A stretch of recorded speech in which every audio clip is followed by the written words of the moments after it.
Olá, meus queridos, boa tarde, tudo bem com vocês? Sejam bem-vindos à nossa aula de filosofia. Gente, o nosso conteúdo se encontra na página 62 e 63 do livro de vocês e trata sobre a responsabilidade médica, uma visão ética. Para quem estava em casa, vocês já até responderam, a atividade da página 64 e 65. E para quem esteve em sala, presencialmente na semana que passou, nós estávamos debatendo, conversando a respeito desse tema. Então, nós paramos na página 62, no primeiro, segundo, terceiro, quarto, no quinto parágrafo, e eu irei dar continuidade a partir daqui. Também irei discutir alguns pontos da página 63, tá bom? Porque aí vai até auxiliar quem estava em casa estudando só com o auxílio do cronograma. Então, o que é uma responsabilidade médica e por que nós falamos sobre esse assunto? O médico é um dos profissionais da nossa sociedade que carrega uma carga de responsabilidade muito grande, porque sobre as mãos da equipe médica muitas vezes está literalmente a vida das pessoas. Se o médico agir da forma correta, ele consegue salvar aquela vida. Mas se ele agir da forma incorreta, ele também pode estar colocando aquela vida em risco, ou então pode estar realmente tirando aquela vida. Então essa é uma função, é uma das ocupações da nossa sociedade de grande responsabilidade. E muito se discute a respeito disso. Qual que é a responsabilidade médica? Até que ponto o médico pode ser responsabilizado ou não pelas suas atitudes, no exercício de suas funções? Então, o texto da página 62 e 63 traz reflexões dentro dessa temática. Então, continuemos aqui em nossa leitura. Em qualquer discussão sobre moral e medicina, é necessário delinear nossa liberdade moral, nossa ação humana, em uma série de decisões sobre a vida e sobre a morte. E isso deve ser feito de tal maneira que tais eventos possam tornar-se decisões verdadeiras e não meras fatalidades biológicas. A censura e a culpa são conceitos legais e religiosos, e não científicos, diz Meigner. Podemos parafraseá-lo dizendo que a responsabilidade é um conceito legal e ético, e não empírico. A responsabilidade não é assunto ou fato natural e objetivo, é algo moral e espiritual. Em suma, é um fenômeno humano pessoal que não pode ser encontrado lá fora no mundo físico. Esse parágrafo só está reforçando o que nós conversamos em sala na semana passada, exatamente sobre a responsabilidade ética que o profissional deve ter, não só exercendo a medicina, mas exercendo qualquer outro tipo de cargo, qualquer outro tipo de função, qualquer outra responsabilidade. Antes dele assumir o cargo e a função, ele faz um juramento. No caso dos médicos, eles fazem um juramento. E o exercício da função deles, diária, cotidiana, é fazer cumprir esse juramento, que é salvar vidas. O objetivo da sua missão, o objetivo da sua profissão é salvar vidas. Então, nós não podemos, de certa forma, retirar toda a responsabilidade médica, Eles têm uma responsabilidade muito grande em mãos. Essencialmente, a autonomia é a capacidade de pensar, de decidir e agir de modo livre e independente. Na esfera da ação, é importante distinguir, por um lado, liberdade, isenção, licença, ou simplesmente fazer o que lhe der na telha. E, por outro lado, agir de forma autônoma, que também pode ser fazer o que se quer, mas baseado em deliberação racional.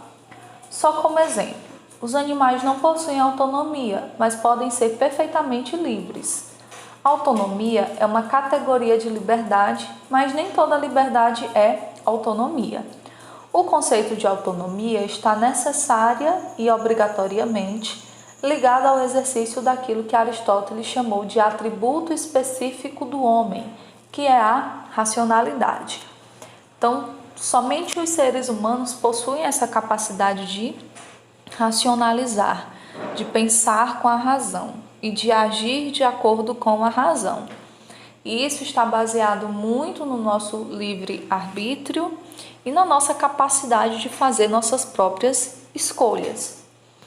Outra modalidade desse princípio, e que constitui a contrapartida da autoria da ação, é ter a responsabilidade ética intransferível.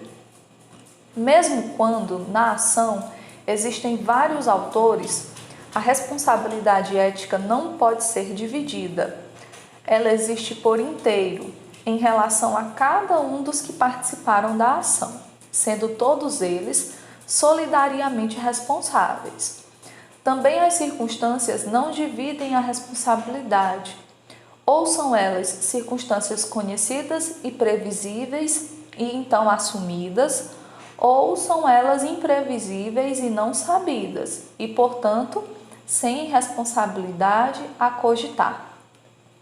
O que nós estamos falando aqui nesse parágrafo são as eventualidades que ocorrem no exercício da medicina, né?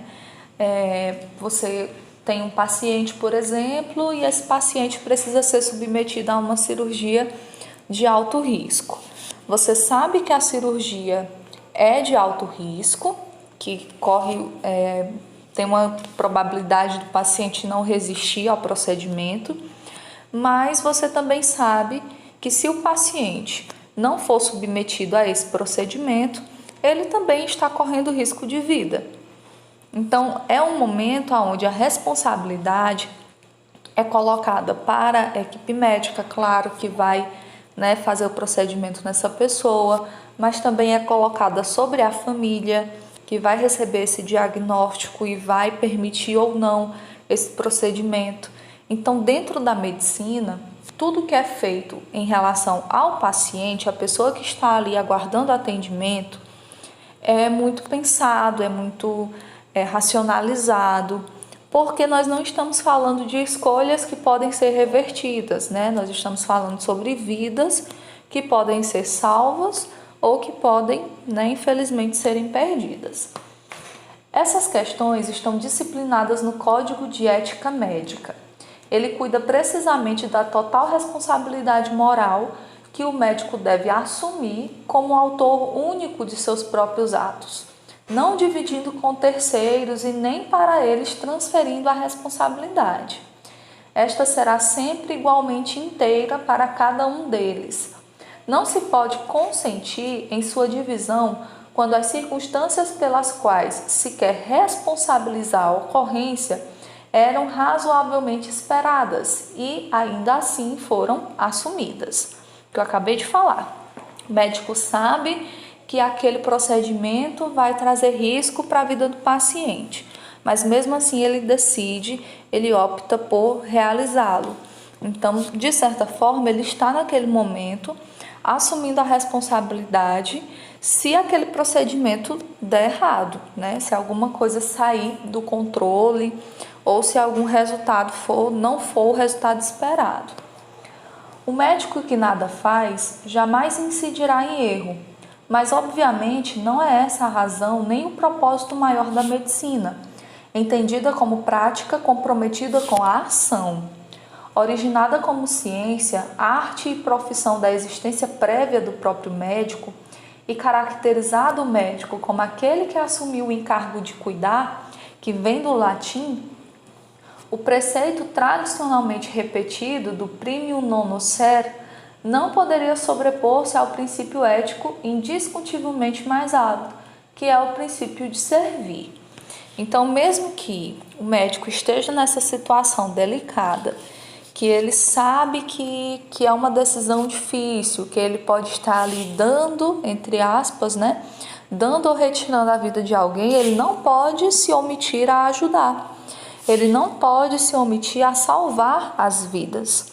Mesmo que a ação que ele escolha naquele primeiro momento não seja a melhor ação para o paciente, não seja a melhor situação para aquela pessoa, ele não pode deixar de atender, ele não pode deixar de cuidar e de tentar salvar aquela vida. Se a gente parar para analisar com cuidado, toda essa ética e essa responsabilidade médica está ligado diretamente à função, né, que o médico exerce, a função que o enfermeiro exerce, que é de cuidar.